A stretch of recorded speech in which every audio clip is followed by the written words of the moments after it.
গাড়ি, এ তো ক্যামেরা। কে করলো এই কাজটা? আমার পায়ের নিচে গাড়ি দিল, তার উপর ক্যামেরা। তার মানে নিশ্চয় স্ক্যান্ডাল করতে চেয়েছে আমার সাথে। কিন্তু কে করলো এই কাজটা? বোন, ভাইয়া, ভাইয়া লজ্জা করলো না এরকম অশ্লীল কাজ করতে? কিভাবে পারলা? হ্যাঁ, কিভাবে পারলে এরকম একটা পাবলিক প্লেসে একটা মেয়ের নিচে তুমি এরকম রিমোট কন্ট্রোল গাড়ি দিতে? হ্যাঁ আরে বোন, আমি গাড়িটা নতুন কিনছি চেক করার জন্য। চুপ, একদম চুপ, একটা কথা বলবো না। কি ভাবছো? হ্যাঁ, কি ভাবছো তুমি সব কাজ করে বেড়াবা আর মানুষজন টের পাবে না? আমার তো ভাবতে লজ্জা লাগতেছে, তুমি আমার ভাই, তাও আবার কি করছো? রিমোট কন্ট্রোল গাড়ির উপরে ক্যামেরা বসিয়ে মেয়েদের প্রাইভেট পার্টসের ছবি ভিডিও নিচ্ছ? ছি, এই শিক্ষা দিচ্ছে তোমাদের ফ্যামিলি থেকে? এই ধরো, ধরো তোমার গাড়ি। আর এই যে এই ক্যামেরাটা নিয়ে এখন আমি খালাকে দেখাবো যে তার ছেলে এরকম পাবলিক প্লেসে এই ক্যামেরা দিয়ে মেয়েদের প্রাইভেট পার্টসের ছবি আর ভিডিও করে। ঠিক? বোন বোন প্লিজ, তুই আমার মাফ করে দে, আর বাসায় কিছু বলিস না। এই কোন মুখে তুমি ক্ষমা চাচ্ছ? তোমাকে তো ক্ষমা কোনোভাবেই করবো না।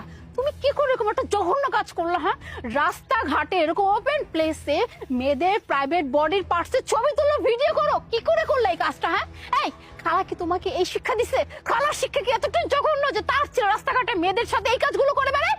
বোন দেখ প্লিজ, আমার ভুল হয়ে গেছে, এইবারের মতো মাফ করে দে। আরে মেঘ, তুমি এখানে? আর তোমার বোন তো একটাই, তাই না রিয়া? এই মেয়েটাকে বোন বলছো কেন? মানে ও আমার খালাতো বোন। ভাইয়া, ওকে, আমি হচ্ছি মেঘের গার্লফ্রেন্ড, উড বি ওয়াইফও বলতে পারো। অ্যাকচুয়ালি আমাদের বিয়ে ঠিক হয়ে গেছে, সামনের মাসে বিয়ে। ও আচ্ছা, তার মানে তুমি নদী, রাইট? হ্যাঁ, খালা তো আমাকে বলেছিল তোমার কথা যে ভাইয়ের সাথে তোমার বিয়ে ঠিক হয়ে গেছে। Anyway, congratulations. Thank you. আচ্ছা নদী, তোমাকে একটা কথা বলি তো। সাপোজ তোমার ভাই যদি তোমার বডির প্রাইভেট পার্টসের ছবি তুলে অথবা ভিডিও করে, তখন তোমার কেমন লাগবে বলো তো? What? Are you out of your sense? কি সব ফালতু কথা বলতেছো তুমি?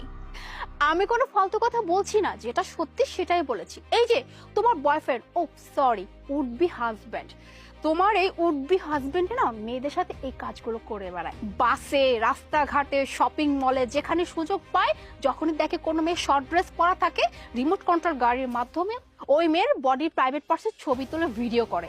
মেঘ, ও কি বলছে এসব? আসলে আমি জানতাম না যে ও আমার বোন। তুমি জানতে না যে ও তোমার বোন? তার মানে তুমি আরেকজনের বোনের প্রাইভেট পার্টির ছবি তুলতে পারো? আমার তো জাস্ট ভাবতে অবাক লাগতেছে। আমি এখনো বিলিভ করতে পারতেছি না যে আমারই নিজের কাজিন আমার সাথে এরকম একটা জঘন্যমূলক কাজ করলো।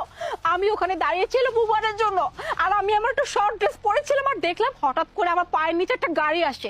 আর গাড়িতে কি ছিল জানো? এই যে দেখো, এই ক্যামেরাটা লাগানো ছিল। এই ক্যামেরার সাহায্যে আমার বডি প্রাইভেট পার্টসের ছবি আর ভিডিও করতেছিল। আমি তো ভাবতেই পারতেছি না যে এইটা আমারই ভাই, যে কিনা মেয়েদের সাথে এই কাজগুলো করে বেড়ায়। আমি তো তোমাকে কোনোদিনও ক্ষমা করবো না।